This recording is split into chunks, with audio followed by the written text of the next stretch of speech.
If your childhood was defined by the image of a muscular sailor, pipe in mouth, always clutching a can of spinach to take care of bullies, then welcome back to the past.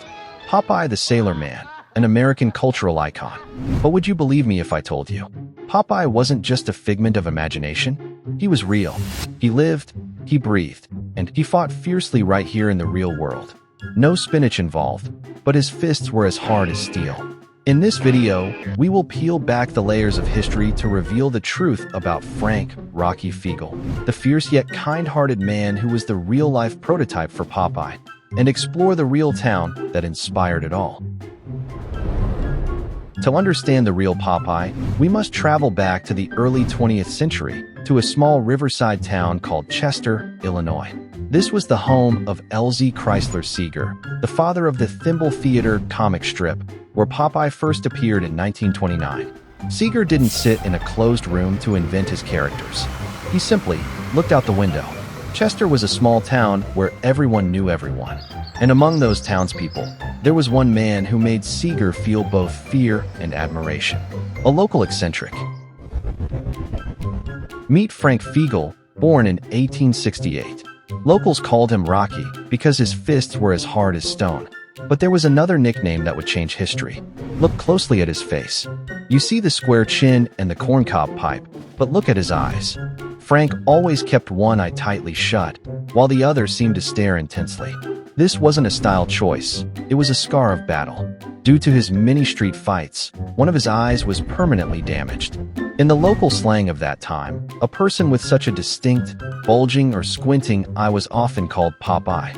So, when E.C. Seeger created the character, he didn't just invent a random name. He named him literally after what he saw, a man with a popped eye. That is how Frank Fiegel became Popeye. In real life, Frank Fiegel was known for being hot-tempered. He worked odd jobs and cleaned up at a local saloon, where brawls were common. He was ready to jump into a fight in the blink of an eye if he saw injustice or if someone teased him. Despite his small stature, Rocky Fiegel never backed down from anyone. Rumor has it he never lost a fistfight in Chester. He hit fast, hard, and was incredibly tough. He was a small guy with a big punch and an even bigger attitude. Exactly the spirit Seeger captured in his comics. Now, let's clear up the rumors about his origins. You might have heard that Popeye came to America from Poland. Here is the exact truth. Frank "Rocky" Fiegel was indeed born right here in Chester, Illinois in 1868, so he wasn't an immigrant himself. However, his family roots do trace back to the land of modern-day Poland. His parents were Bartłomiej and Anna Figiel. They were married in 1864 in the town of Czarnków, about 70 kilometers north of Poznan. They immigrated to the United States just before Frank was born. Upon arriving, the family changed the spelling of their surname from the Polish Figiel to Fiegel to make it easier for Americans to pronounce. So, while Frank was a native-born American, his heritage was proudly Polish. Another myth is that he was a U.S. Navy sailor. In reality, Frank was a general laborer and a saloon swamper who never went to sea. But why did Seeger draw him as a sailor?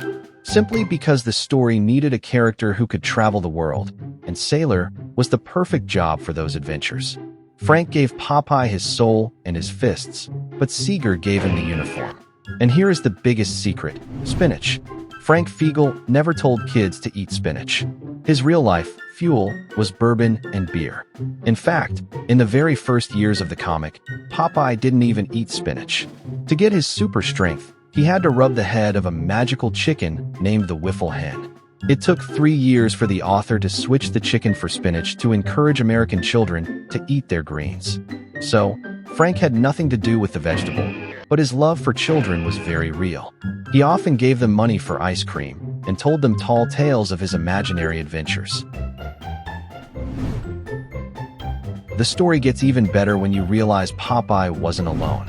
His lanky girlfriend, Olive Oil, was real too. Her prototype was Dora Pascal, the owner of a general store in Chester. She was described as tall, incredibly thin, and she wore her hair in a bun exactly like Olive Oil. And then there's J. Wellington Wimpy, the man who famously said, "I'll gladly pay you Tuesday for a hamburger today." He was based on J. William Scutchard, the manager of the local opera house and Seeger's old boss. Unlike the moocher in the comics, the real Mr. Scutchert was generous, but he truly loved hamburgers. He would often send the young Seeger out to buy them for him between shifts. But the connection between the creator and his muse didn't end when Seeger left town. Even after becoming a wealthy and famous cartoonist in New York, Seeger never forgot the old fighter back in Chester. Local historians confirm that Seeger regularly sent checks and gifts to Frank Fiegel.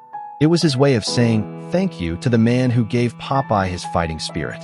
So, while Frank didn't have a fortune, he had the respect and support of the man who made him immortal. Frank "Rocky" Fiegel passed away in 1947 at the age of 79. He lived a bachelor's life in a small house with his mother. The sad part is, when he died, he was buried in an unmarked grave.